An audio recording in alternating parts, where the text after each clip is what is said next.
दुनिया में कोई भी व्यक्ति अच्छा नहीं होता है, ये आपको समझिए। दुनिया में कोई भी व्यक्ति नहीं होता है और दुनिया में कोई भी व्यक्ति बुरा नहीं होता है। सिर्फ स्केल होता है, पैमाना, है ना। Nobody perfect is in this world.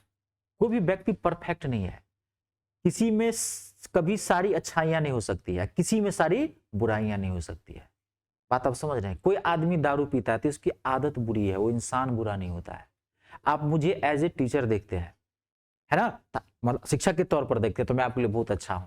आप मेरी कभी मैडम से मिलिएगा, पत्नी से मिलिएगा तो पता चलेगा एज ए हस्बैंड में कितना खतरनाक है, बाप रे बाप, है ना। कोई व्यक्ति अच्छा और बुरा नहीं तो इसके लथा होता क्या है कि किसी में अच्छाई का ग्राफ ज्यादा है तो वो व्यक्ति अच्छा माना जाता है ना। नहीं, मैं अच्छा शिक्षक हो सकता हूँ, अच्छा पति भी हो सकता हूँ। मैं उदाहरण दिया, हो सकता हूँ अच्छा क्या कहते हैं बाप नहीं बन पाया अभी तक, हो सकता है अच्छा संतान नहीं बन पाया। कहीं ना कहीं आप चूकेंगे, समझे कि नहीं। आप कभी भी हर व्यक्ति को खुश नहीं कर सकते हैं, ये आपको ध्यान रखना पड़ेगा। 2-4% रूठा ही रहेगा, लेकिन रूठे कम आपसे, वही अच्छे व्यक्ति की पहचान। अच्छा बुरे क्या परिभाषा है कि आप में अच्छाइयां ज्यादा हो, बुराइयां तो होगी, लेकिन अच्छाइयों की संख्या बुराइयों से ज्यादा है तो आप अच्छे हैं, और बुराइयों की संख्या अच्छाइयों से ज्यादा है तो आप बुरे बनेंगे। यही ना स्केल होता है। कोई भी व्यक्ति अच्छा और बुरा होता ही नहीं है, स्केल के ऊपर होता है। तो हम कभी अच्छे हो सकते हैं, किसी दूसरे दृष्टिकोण से देखेंगे तो हम बुरे हो सकते हैं, है ना।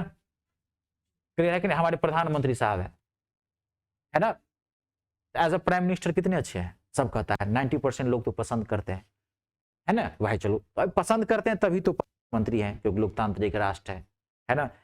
1-10% बागर हो सकता है, बंदर हो सकते हैं जो उसको नहीं पसंद करते हैं। लेकिन आप कभी उनकी पत्नी से जा पूछिए तो पूछिएगा कि तो कितना जख्म होगा, वो घाव होगा, उस अवस्था में उनको छोड़ के चले गए, है ना। गौतम बुद्ध दुनिया के लिए सबसे बड़े प्रेरणा स्रोत है, लेकिन उनकी पत्नी हमेशा उनसे नाखुश रही। क्यों? क्योंकि जब वो मान लीजिए बच्चे का पिता बन गए तब वो रात्रि की अवस्था में गृह त्याग किए थे, पता है आपको, है ना। अगर आपको गृह त्याग करना ही था तो वैवाहिक जीवन से विरक्त रहते। क्यों की आपने शादी, फिर आपने एक संतान को जन्म दिया और उसके बाद चुपके से रात में निकल गए। तो गौतम बुद्ध दुनिया में सबके लिए अच्छे हैं, उन्होंने बौद्ध धर्म की स्थापना की। मैं गौतम बुद्ध के विचारों से बहुत सहमत हूं, मुझे उनकी हर एक बात अच्छी लगती है। लेकिन ये बात अगर उनकी पत्नी से पूछा जाए, उनकी पत्नी का क्या नाम था, यशोधरा, पूछा जाए तो कभी ना खुश रहे उनसे, रहे कि नहीं। तो nobody is perfect in this world.